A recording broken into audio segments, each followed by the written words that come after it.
নমস্কার বন্ধুরা, স্বাগত আপনাদের সকলকে লোভনীয় রান্নাবান্না চ্যানেলে। আজকে আমি তৈরি করছি মিষ্টি মিষ্টি খই মাখা। এই গরমে এরকম মিষ্টি মিষ্টি ঠান্ডা ঠান্ডা টক দই দিয়ে খই মাখা খেতে খুবই ভালো লাগে। আমি কিভাবে তৈরি করছি আপনারা পুরো ভিডিওটা দেখতে থাকুন।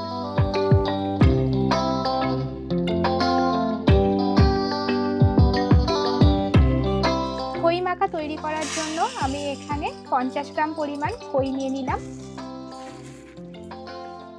এখন খইটাতে একটু দেখে নিতে হবে কোনো রকম ধান আছে কিনা। একটু যদি এরকম ধান থাকে ধানগুলো ফেলে দিতে হবে, নাতে এগুলো মুখে পড়লে বাজে লাগবে খেতে। না, আর ধান নেই খইয়ের মধ্যে।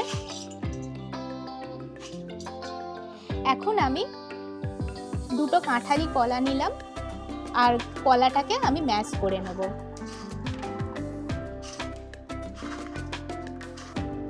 এই প্রচন্ড গরমে কিন্তু একটু মিষ্টি মিষ্টি খাবার খেতে ভালো লাগে, মিষ্টি মিষ্টি শরবত, মিষ্টি মিষ্টি খাবার। তো এইভাবে একবার খই মাখাটা, চিড়ে মাখা তো আমরা খাই, এইভাবে একবার খই মেখেও খেতে পারেন। ভালো করে কলাটা মাখিয়ে নিচ্ছি। এখন আমি এতে দিয়ে দেব হাফ কাপ পরিমাণে ঠান্ডা ঠান্ডা টক দই। আমি এই টক দইটা ফ্রিজে রেখেছিলাম, ঠান্ডা ঠান্ডা এখন খই মাখা খেতে ভালো লাগে বলে আমি এখানে ঠান্ডা ঠান্ডা দইটা দিয়ে দিলাম। এখন টক দইয়ের সাথে গুড় দেবেন।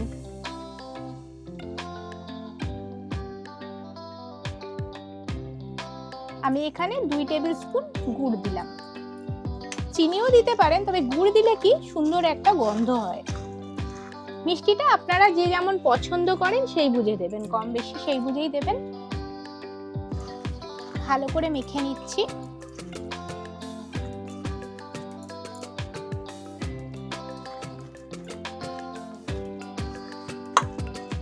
বেশ মাখানো হয়ে গেছে।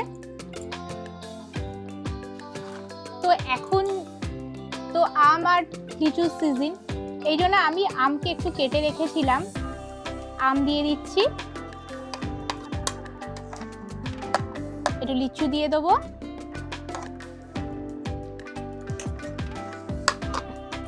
আম লিচুটাও একটু ভালো করে মাখিয়ে নেব। এখানে আমি 5-6টা লিচুকে এখন কেটে নিয়েছিলাম পিস পিস করে, আর একটা আমকে এখন কেটে নিয়েছিলাম। আম লিচু দিয়ে দিলাম। ব্যাস, আমাদের খই মাখা রেডি বন্ধু।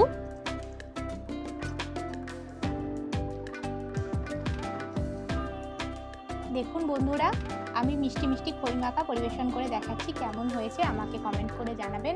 ভিডিওটা ভালো লাগলে লাইক করবেন আর প্রচুর প্রচুর বন্ধু বান্ধবের সাথে শেয়ার করবেন। খুব শীঘ্রই ফিরে আসবো নতুন একটা রেসিপির ভিডিও নিয়ে।